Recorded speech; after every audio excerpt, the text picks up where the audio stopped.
Hello दोस्तों, स्वागत है आपका हमारे यूट्यूब चैनल पर। उम्मीद है आप सब कुशल मंगल होंगे, अच्छे होंगे। और शुरू करते हैं हम आज की वीडियो को। वीडियो नंबर आज क्या है, टेस्ट सीरीज़ 2 है और एक हम टेस्ट सीरीज़ 1 यहाँ पे दे चुके हैं। होप सो आपने देख ली हो और आपको अच्छी भी लगी होगी। तो आज के लिए भी मैं एक ही चीज़ बोलूँगा आपको कि आप अपने हाथ पर एक पेन लें, कॉपी लें और जो चीज़ मैं आपको यहाँ पर बताते जाऊँगा उसको आप नोट डाउन करते जाएँ।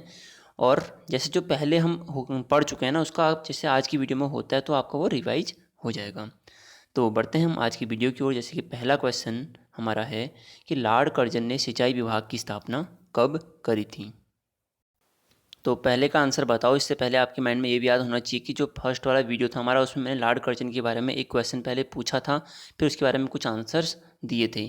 तो उसमें मैंने क्वेश्चन आपसे वहाँ भी पूछा था कि सिंचाई विभाग की स्थापना कब हुई थी। अगर आपको पता है तो आप कमेंट बॉक्स में बता सकते हैं।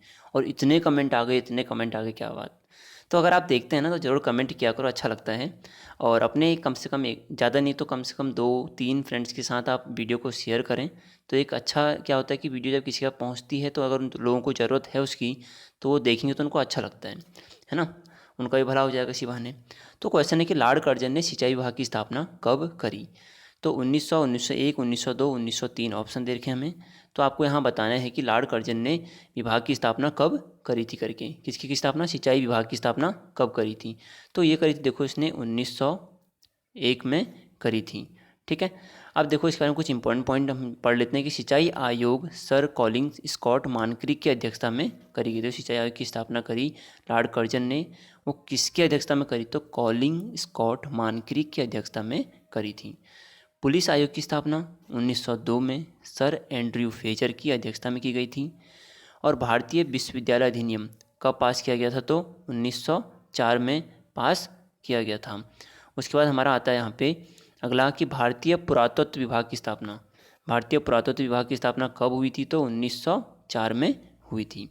अगला क्वेश्चन, बंगाल विभाजन कब हुआ था। पिछली वीडियो में आपको बताया था कि बंगाल विभाजन 1905 में हुआ। और बंगाल विभाजन वापस कब लिया गया, तो यह 1911 में जब दिल्ली दरबार लगा था, वहाँ पे जब जॉर्ज पंचम आता है तो उसी टाइम पर हमारा क्या होता है कि 1911 में बंगाल विभाजन को वापस लिया जाता है।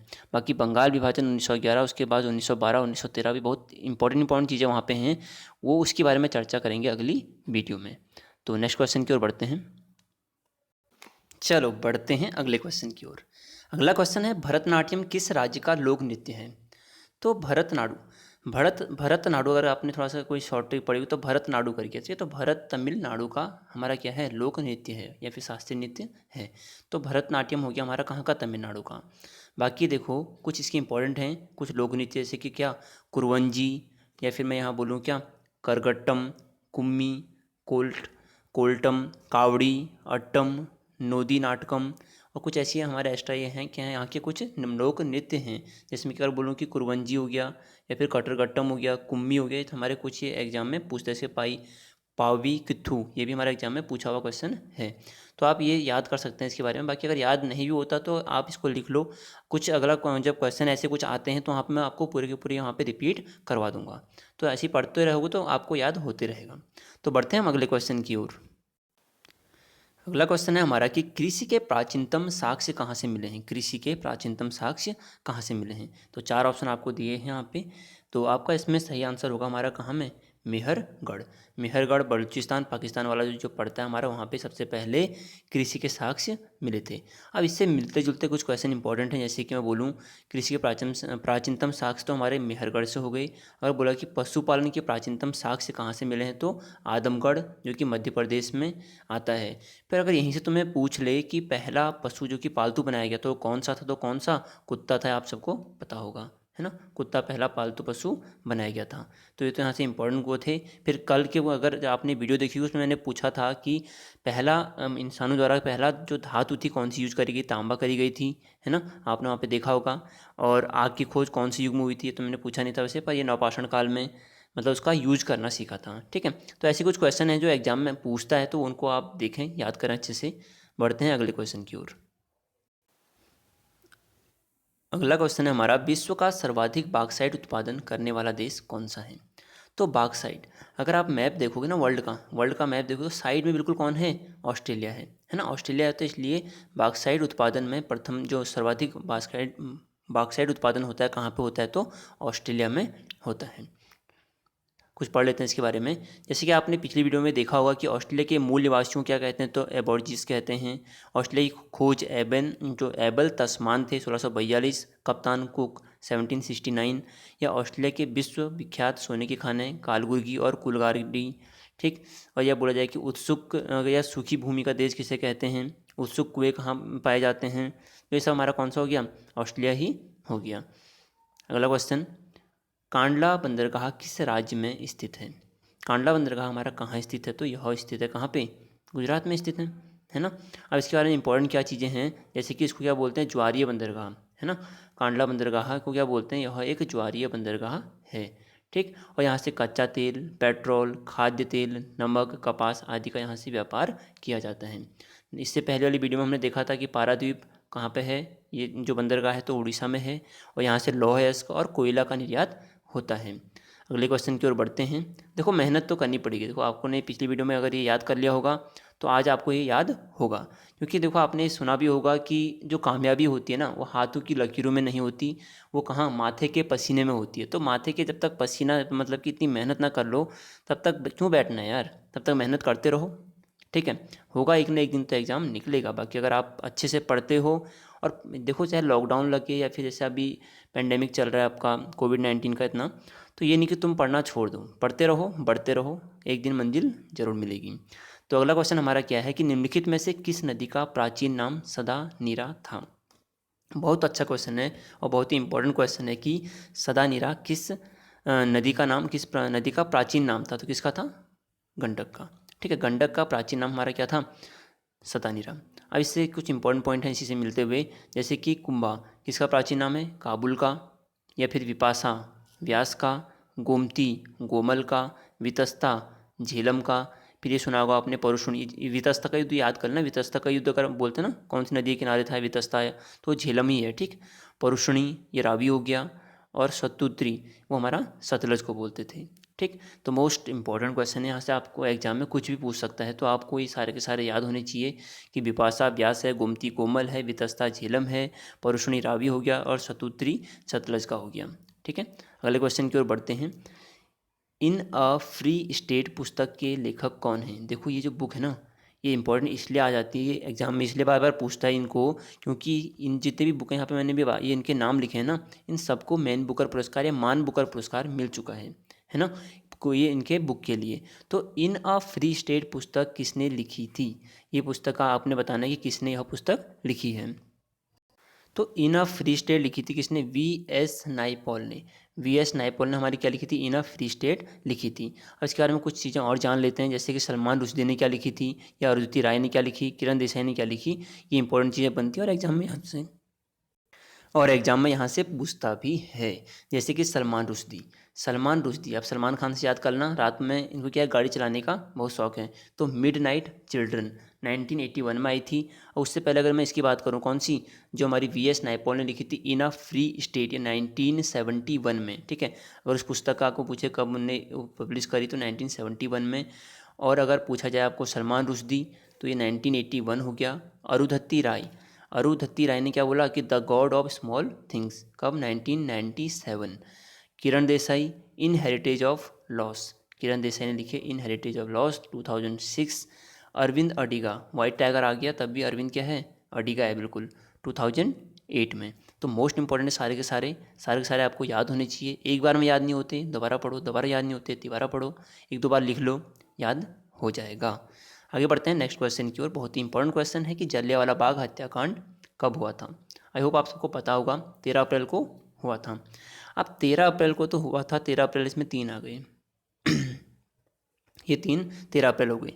तो 13 अप्रैल 1919 को जलियांवाला बाग हत्याकांड हुआ था। कहाँ हुआ था, अमृतसर में। अब यहाँ पे देखो पूछता है कि किन की गिरफ्तारी की उसमें हुआ था, या किसने इसके जो हत्याकांड हुआ था इसके विरोध में क्या करा था, इसके विरुद्ध या फिर इसके विरोध प्रदर्शन करने के लिए अपनी नाइटहुड की या सर की उपाधि क्या करी थी, वापस दे दी थी। तो जानते हैं, देखो इसकी व्याख्या में शायद इनका सबका आंसर मिल जाएगा। तो जलियांवाला बाग हत्याकांड 13 अप्रैल 1919 को हुआ था। पहला पॉइंट यहाँ से आपको क्लियर। दूसरा, पंजाब के 2 लोकप्रिय नेताओं डॉक्टर सत्यपाल और डॉक्टर सैफुद्दीन किचलू की गिरफ्तारी के विरोध में शांतिपूर्ण सभा का आयोजन यहाँ पे किया जा रहा था। और इस जो ये फिर यहाँ पे क्या हुआ कि यहाँ पे जनरल डायर होता है एक, वो क्या कराता है यहाँ पे गोली चला देता है। और गोली चलवाता तो यहाँ पे जो एक आंकड़ा है कि 1000 लोगों की यहाँ पे क्या हुई थी, मृत्यु हो गई थी, चाहे उसमें बच्चे, बूढ़े, औरतें, आदमी सब थे। ठीक है, तो इस घटना से दुखी होकर जो गुरुदेव थे रविन्द्रनाथ टैगोर जी, उनको मतलब जिनको गीतांजलि के लिए क्या नोबेल पुरस्कार से भी नवाजा गया है, उनने टैगोर ने नाइटहुड तथा महात्मा गांधी, जिनको राष्ट्रपिता भी कहते हैं, केसर हिंद की उपाधि उन्होंने वापस कर दी थी। इससे पहले अगर आपने फर्स्ट वर्ल्ड वॉर देखा होगा, जो मैंने वीडियो बनाई थी, तो उसमें मैंने बोला था कि महात्मा गांधी को क्या बोला था कि भर्ती कराने वाला सार्जेंट की उपाधि किस युद्ध में दी गई थी। तो वहाँ से भी आप यह क्वेश्चन को रिलेट कर सकते हैं। देखो, रिलेट करते जाओगे तो आपका जो स्टोर है ना किसका, जीके का, वो बढ़ते जाएगा, तो पढ़ते रहो। बाकी अगला क्वेश्चन है, विश्व पृथ्वी दिवस कब मनाया जाता है। जैसे कि आपको पीछे पहले भी वाकिफ होगा कि मैंने 21 अप्रैल को आपको बताया था सिविल सेवक दिवस, वैसे यहाँ पे विश्व पृथ्वी दिवस।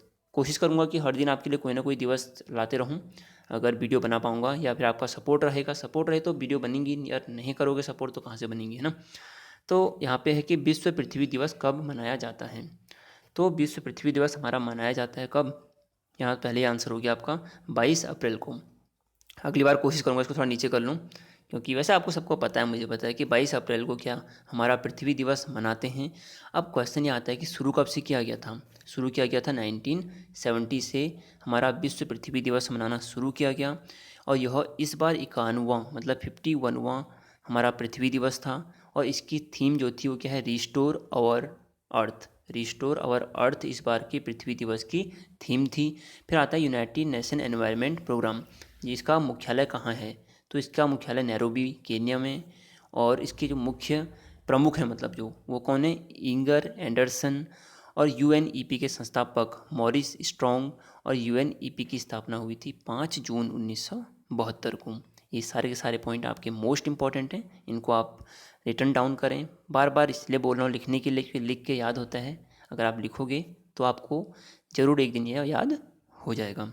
चलो अगले क्वेश्चन की ओर बढ़ते हैं, जो कि मोस्ट इंपॉर्टेंट क्वेश्चन होने वाला है आपके लिए, कि चीनी यात्री फाहियान निम्नलिखित में से किसके दरबार में आया था। तो आपने बताना है कि फाहियान किसके दरबार में आया था।